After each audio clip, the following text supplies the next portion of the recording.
Hi guys, my name's Seb Tudor, I'm the man on the Silver Mountain, and welcome back to some Warframe lore. Now, this week we're not in-game, simply because I wanted to go through the Kuria, and I tried to hunt them all down, guys. I really did, but the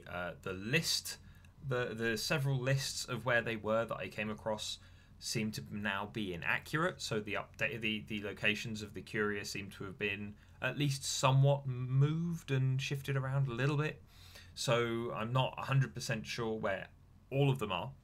And so whilst I still have a good number of them, I don't have all of them in their entirety. And so we are back on the wiki with all of the stanzas for the poem, as it were, which I want to go through kind of verse by verse, and kind of dig into what we know about the Grenier Queens, because I said a couple of times I want to talk about Kuva, and considering we only get introduced to Kuva as not just a material but as a concept in full, in terms of something that we can analyze, not just a word that's thrown into various things. Considering that's the first time we come across it is with the Grenier Queens and the War Within, I figured it was a good idea to do this video first. Now, the Kuria have been in the game for a while, and some of them are very, very well hidden, and they're little, as it's been nicknamed, they're Orokitties. They're little. They originally looked.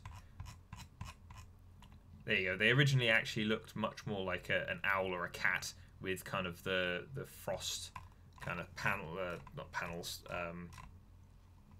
What would you call those things? Wires, I guess, over the top.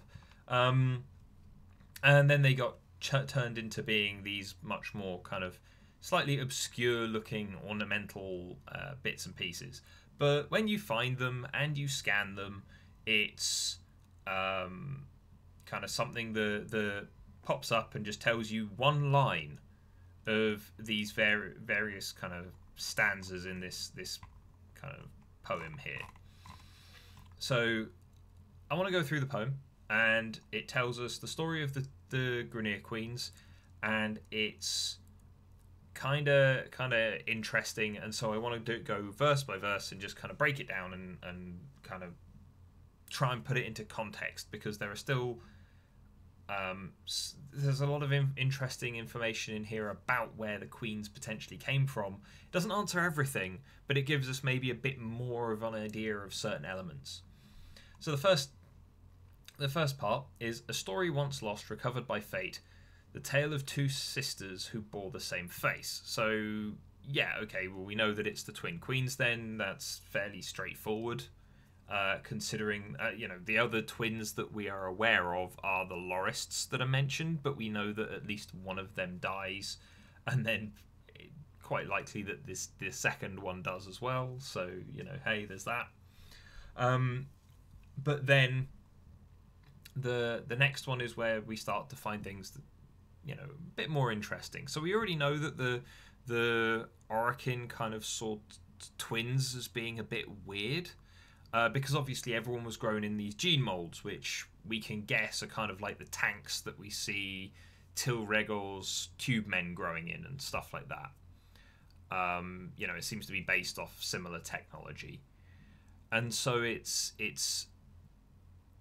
interesting for them to go, well, you're only supposed to be growing one entity in this pod, and then there's this random occurrence that creates two. And so in the case of the Lorists that we read about, they have used their connection along with their healing devices to kind of strengthen the effect that they can have. Here, though, they seem to have been born to kind of the higher end of Orokin society because of what's said kind of in the next few things. So, born one quiet morning amidst the Great War, so the war had already started between the Sentients and the Orokin by the time that they were unleashed. All elders were gathered for this life's new dawn. So when they were born, you had a lot of what could be considered elders, which could be, we know that the various settlements and various kind of groups have elders, but at the same time, we didn't really have that many colonies that weren't outside the Orokin Empire, seemingly, when the Great War was still going on, because you had the Orokin Empire that spanned the entire solar system, and you just had the different castes. In which case, if you're looking for elders, you're looking at executors and sectorus class individuals, and arguably the emperors at the top as well. But so they've gone, oh well, we don't, we're designed to be kind of perfect and unique and special, because we're not just kind of flock mined, gene mold grown creatures that are there to fill in those different positions. We are special. And they seem to be special within their corpus up to maybe kind of a couple of steps below. So you've got the executors and then their sectorus class kind of corpus and family members, or closest thing that they have to family. So then suddenly going, well, we've got this kind of twin thing happening. Interesting. But again, having all of the elders gathered means that potentially these were some very important people. Confused and bewildered, they judged them amiss, for they never witnessed two self-same as these. And so, okay, yeah, they're a bit confused. Like, these are seemingly top end of the Orokin power structure, children thereof, or the closest thing that you get to children in the Orokin Empire, part of their corpus, built from the same kind of genetics. And so they've gone, but they're twins. They're identical, like literally identical twins, seemingly. What the hell? This shouldn't happen to us. And then a mirrored reflection had come into life, but by will of their father kept safe from the knife. So potentially they would have been put to death, or at the very least they would have been put into a situation where they would have been, as with the Lorists that we saw in the synthesis imprint, they would have been used. And so here, though, it's a case of them going, no, we're not going to use them because their father, seemingly some powerful individual, prevented it from happening.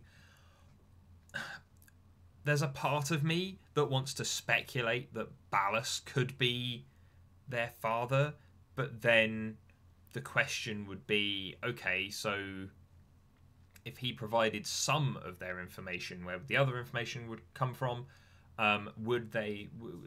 We don't know how reproduction and kind of ensuring biodiversity was maintained, so we don't know if, for instance, Ballas would have been able to use Margulis's genetic material to combine between the two of them to then unleash as offspring, essentially.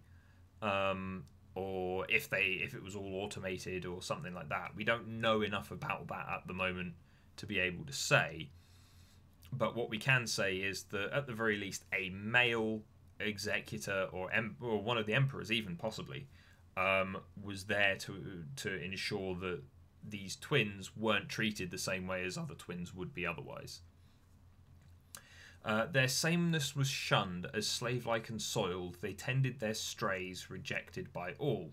So here they seem to, whilst they've been kind of kept and they've been allowed to live, they've kind of only got themselves for company within the Orokin Empire because they are, by their peers, by others of the same kind of caste, the same level, they are seen as slave-like, because all of the Grineer and all of the lower end of the various kind of castes are probably far more common to one another. There's less diversity. Probably one of the reasons why when we were seeing the description from Bilsa in the synthesis imprints about the way that the Engenus class individual was less attractive and stuff like that, it's like, well, that could be due to lack of biodiversity, effective inbreeding through the process, various other conditions and deteriorations occurring over time. Because again, we've also noted in, I think it was the Perintol Samaris imprint, where it was, I think it was the crewman one, wasn't it? Where Ballas turns up to talk to Perrin-Toll after he's had his stay of execution, and Ballas is said to be symmetrical and perfect and all that kind of thing. And it's like, right, yeah, so even though these girls are potentially symmetrical, potentially originally very attractive, considering that they seem to be at the top end of these things, probably created through various forms of kind of enhanced biodiversity and making sure that they were sculpted perfectly to one degree or another from a genomic level up. You know, they're still treated this way just because they are too perfect, and not just because they're too perfect. It's because there's more than one of them that is too perfect, because that's an anomaly. You know, if you're cloning something very specifically in one situation and then suddenly it randomly splits into two and gives you two of the same, that's something that they would expect from like a Grineer in a vat, not from a very finely crafted top end of the caste system member of society. Like, I personally would love to see what the Grineer Queens looked like as Orokin. You know, just to give us some context relative to how they appear now, because how they, you know, they don't want to be the way that they are now, but you know, it's interesting to see kind of what they're doing and how they're doing it and what they would have been and how they would have transformed over time. But as both girls matured, their bond grew in depth. They had the same poise, same senses, same strength. So again, they're in the same situation. You know, they've both been shunned, potentially even by their own father, even though he kept them alive. And so they only have each other for company. They only have each other to rely on, and they're learning all the same things and doing all the same things. In which case, their abilities, you know, their potentially their senses and their strength are all interlinked and connected anyway. You know, with the fact that there's some weird psychic stuff happening in regards to the Kuva and continuity anyway, there's a potential that they were directly linked on some kind of psychic level as a result of the things that are going on. But then also, the only actual Orokin at the top of the chain that we've seen, Ballas, he doesn't seem to be wearing any equipment or anything like that, but he still seems to have an element of telekinesis almost when he disconnects Lotus from her somatic link and her array. So, you know, there's a possibility that there is some weird psychic, like post-human genetic expressions happening here. But the uprising came and spread like a weed, an army of copy men, ferocious and free. So this is where the Tenno have wiped out the emperors. The whole structure collapses, which again, in and of itself, is quite strange for a society as powerful as the Orokin. But everything falls to pieces, and the Grineer the Grineer rise up and spread across the origin system, wiping stuff out. And again, they are an army of copy men. So they're able to, as per one of the last imprints we looked at, where Bilsa was helping the Grineer take over the executor class ship, they specifically took that ship so that they had a gene mold, so that they had a laboratory to work with to potentially create more of themselves. And much like the sea, they came just like waves. For years they fought on, for years we remained. Now, there's the one thing that I query about this particular one. Yeah, okay, they came like the sea, they came in waves and crashed against them and beat a bloody trail across the solar system, across the origin system, for a long time, for years. But then when they say we, considering the person that's writing and leaving these on the Kuria for us, Olamidi, I think his name is, if he's saying we, then we can assume that Olamidi is an Orokin. And why do I say that? Because if he's saying we remained, then... Excuse me. If he's saying we remained, then, you know, he's suggesting that they were there before. And then further on, as the Grineer are attacking and wiping them out, they've he's not gone anywhere, and so he's the writer has included themselves in the narrative as kind of connecting themselves to those that remain, i.e. the Orokin, or potentially the people that went from being the Orokin kind of families, the Orokin lower castes, that then became the corpus now. But either way, saying, I feel like his viewpoint is such that he's probably among the company of Teshin and Ballas and a few others that we know have lasted that entire period between the uprising and then the present day in the game. Like chisel to stone, war molded the twins who ravaged the hordes, became legend to them. Okay, so we've got these two sisters that have already been strong. They're already very reliant on each other. They're already very capable as a unit between the two of them. And whilst now we see one being a small, lesser creature, or a younger creature, and one being an old one, it's kind of a case of going, that's all very well and good, but at this point they were still both in their prime, kind of fully grown adult Orokin, and so they were quite capable of just wiping out any opposition that came towards them. But it probably made them hard. It made them ruthless. It made them a lot more probably aggressive and controlling than they were before, because they were all that was left. Which again, where they've ravaged the hordes, they've become legend. The same way that the Tenno were legend because of the amount of damage that we caused, both good and bad, arguably.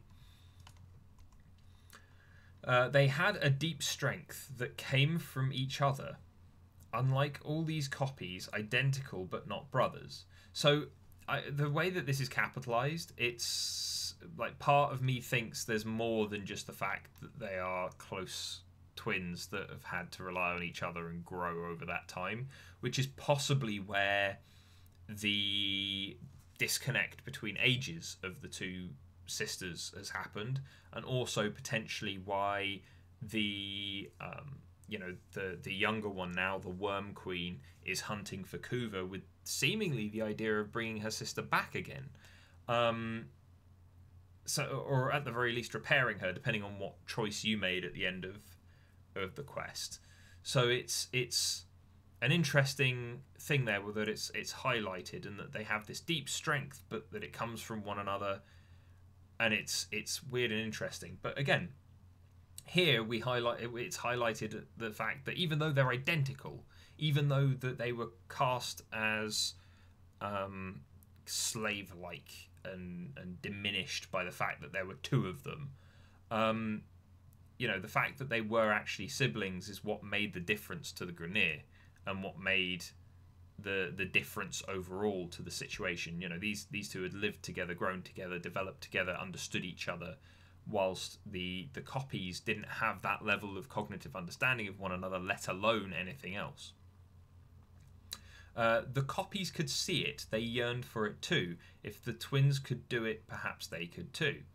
Apart from the fact that he's essentially throwing 2 and 2 together there, where I feel there could have been a better thing to throw in there. The copies could see that these two and their working as a unit was what made them strong, and so as a result, they wanted that, because the Grineer from the very beginning have been looking for things that make them stronger. That has been their main kind of modus operandi, even from when you had the first big brutish Grineer killing off that executor and taking the Sectaris Bilsa off by himself, or off by herself, to go and deal with all of the various needs that they had.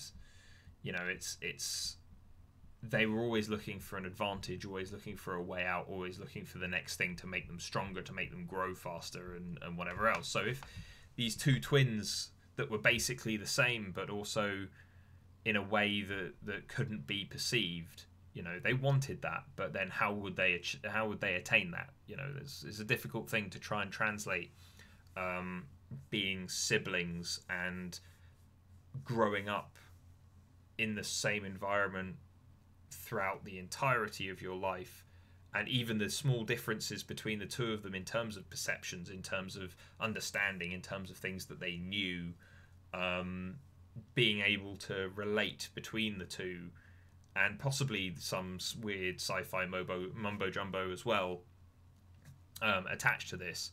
You know, that's some of the interesting stuff that the Grineer could never really grasp and get hold of. The twins had attained something more than a whole, a true understanding of each other's soul. Now, this particular phrase here is the one that really makes me raise my eyebrows, considering that you've got the two queens that we meet, one to us seemingly actively insulting the other and actively putting the other down and being dismissive and whatever else, and yet the younger one is now still committed to bring the other sister back.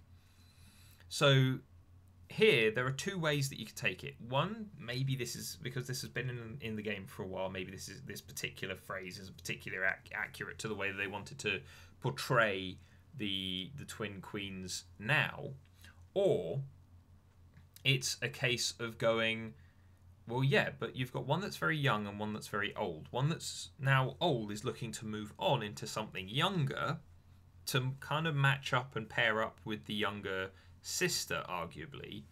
But at the same time, maybe that they've done this enough times over the centuries for the younger sister to just be like, when she's old, she's grumpy.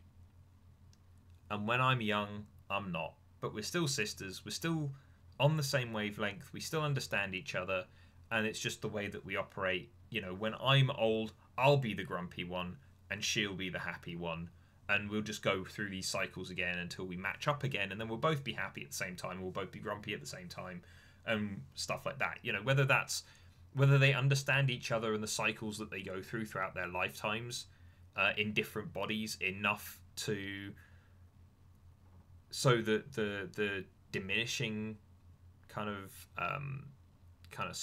calling each other by fairly, like, being called a worm isn't the nicest thing. So it's you know, there's some interesting stuff there that could be read out of this, but we'll have to see when the older Grineer queen comes back, or when the younger queen manages to do something, or the next time we kind of run into them head on, we're going to see hopefully some more that kind of highlights what this means. But you know, there you go. The copies became believers. One by one bowed to the twins, and led forth by their new masters, they ravaged the colonies. So basically, here we see how the queens took control and became queens. They became so infamous, and they were like the Grineer in a way that the Grineer couldn't understand, but the Grineer wanted. And so as a result, they ended up just bowing down before these individuals. And so they finally got the recognition and the power and all of the other things that they had probably wanted when they were, you know, younger than they are at this time, before they joined the fight, before they grew up, when they were very small. They probably, you know, when they were being shunned as being slave-like and whatever else, you know, they probably wanted to be accepted. They probably wanted the power that they saw all of their peers having in the same caste. And they may very well not have had it to the same extent. And so here we're seeing them going, well, now that we gain acceptance from this army, and we gain power through it, the power that we may very well have deserved all along but was denied to us, well, fine, now we're going to make the best of it. And so they go out and they just try and reclaim arguably what they might see as their birthright, considering that, to their knowledge, they may very well be one of the only kind of pairs of kind of Orokin era, high-ranking Orokin left. And part of me goes, okay, so Teshin, you know, he's been controlled by the Queens to one extent or another for a while, by the time we find out about it. And then the next couple of questions that come out of that are, okay, so when did he first fall into their employ? And also, was he their tutor and responsible for their training and stuff like that as well early on, in the same way that he has now taken on responsibility for ours and may have been responsible for ours in the past as well? You know, there's some interesting questions that come out around him, considering how and when the Queens actually took control and became the Queens that we now see. But now a power to follow, not a force to be fought. From the ashes of war, the Twin Queens were wrought. So everything's collapsed, and the Twin Queens are the ones that stand strong with this huge force behind them, this ever-growing force early on. Again, though, we see Grineer now as being degenerating, having their limbs and things replaced by cybernetics, searching for a cure for their various degenerative conditions. And yet that wasn't the case way back when. You know, these were first generation Grineer in essence. And so they were still biologically perfect as far as their purposes were concerned. So I'm interested to kind of consider the Twin Queens reach the end of the lifetimes for their first bodies, and they've got Kuva, so they just jump to new bodies that are maybe more fitting or more that have been developed from their genes plus the genes available to them. You know, to be truly accepted as the queens of their people, maybe. In which case, though, how were those bodies different from what they had initially? Like, how imperfect were the Grineer then compared to how degenerated and kind of collapsing that they are now? That's another thing that stands out to me. But then, of course, they do their thing, we do ours, and one of them ends up in trouble. But then, when you find each of these various limits, so once you've found half of them, you get a message from seemingly an unknown entity, it says here, called Olamide, which we seem to be able, from some of the inclusion up here, to being... He seems to be Orokin. Why he speaks in these kind of poem-esque phrases, who knows? But, you know, it's something that may be another question later on. He could be some kind of weird like surveillance cephalon who's been watching all this time,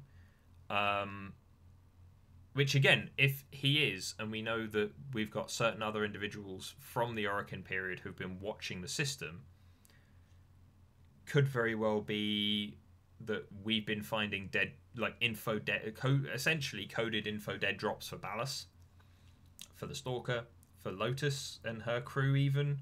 You know, it's something to maybe read into. But anyway, you get to 50%, and he goes, so keen on your eyes, you've proven your skill, found most of my curious, but, you know, it's just a telling you more of what's going on. Same with the next one, where he basically says, you know, you're inherently driven, deterred by no risk. But then the last one, where he's saying that we're relentless and so on, but then he says, keep one of the statues. And it's like, okay, but have we been giving the statues back? You know, it's like we've been scanning them, and they don't vaporize; they just get scanned. And then arguably, I suppose we are leaving them there where we find them, but like it seems an odd thing to say keep one, but that it's not super important. It's a way for them to give us a reward for getting 100% of them. But like this character, I hope turns up again at some point, because this weird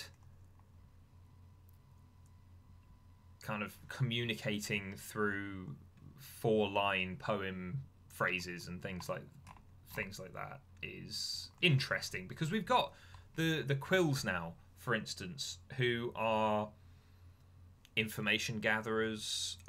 They seem to be connected to the Unum.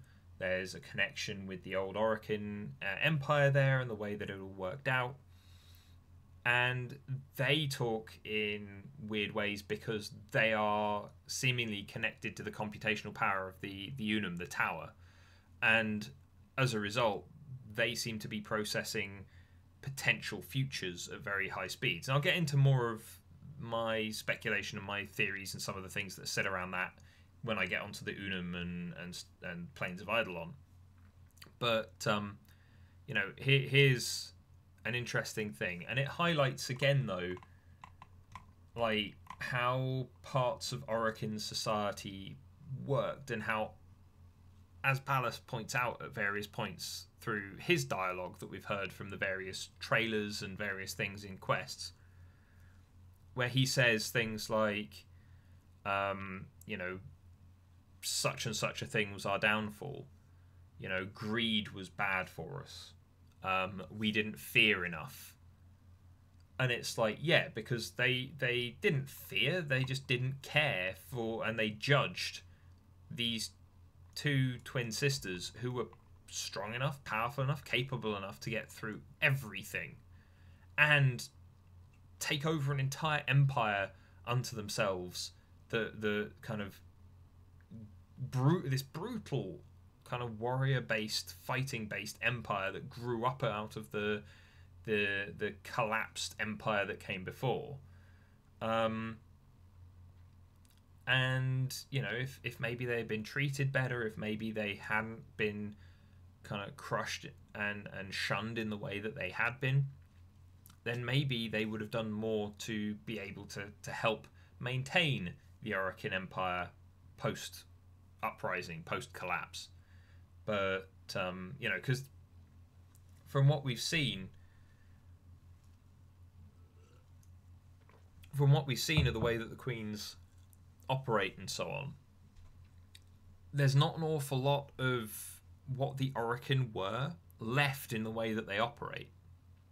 The higher castes in Grineer society just seem to be the ones that have the better genes, that are able to kind of remain cognitively functional in kind of ways to allow advancement. People like Vehek and Til Rigor, who are able to be political, able to be tactical and strategic, able to be thinkers, scientists, and so on and so forth. Those are the ones that sit at the top. And arguably there's a better genes thing that's kind of connected to the Orokin as well. But there's not... there's none of the proving yourself through just trials and tests. There's no reliance on kind of various forms of safety. They seem to have thrown all of that out the window because they're using ghouls that are quite happy to rip apart other Grineer, according to the lore. You've got battleships and fights that are going on. They're damaging ecosystems. There's no care anymore for the things that they're having to interact with, as long as they get their way. And they're kind of falling into the same trap that the Orokin did in regards to being uncaring, but they're doing it in a way that's far more aggressive rather than just kind of complacent. But anyway, guys, I'd love to hear your thoughts, because the Grineer Queens, we know a bit more, but not a lot more. And this is the kind of main place that we find their specific story, outside of just meeting them in the War Within quest. So, you know, I'd love to hear your thoughts, your speculation. I don't feel that I have an awful lot around here, but some of the stuff that's here informs my thinking around other things. For instance, we know that the Grineer Queens jumped bodies, but right up until seemingly the time that they took over as queens, they were still Orokin. They still started out as Orokin. You know, as executor, high-ranking, beautiful, this beautiful pair of twins potentially.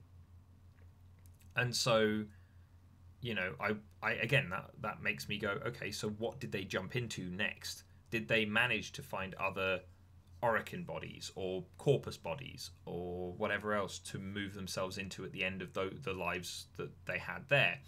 Did they instantly jump into Grineer for the sake of solidarity and then regretted it?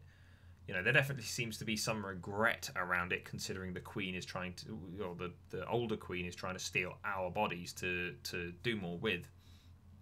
So, anyway, as said, I'd love to hear your thoughts, but otherwise, guys, thank you very much for watching, and I'll see you in the video tomorrow. Take care.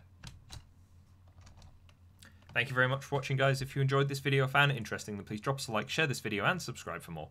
And I'll see you in the video tomorrow. Take care.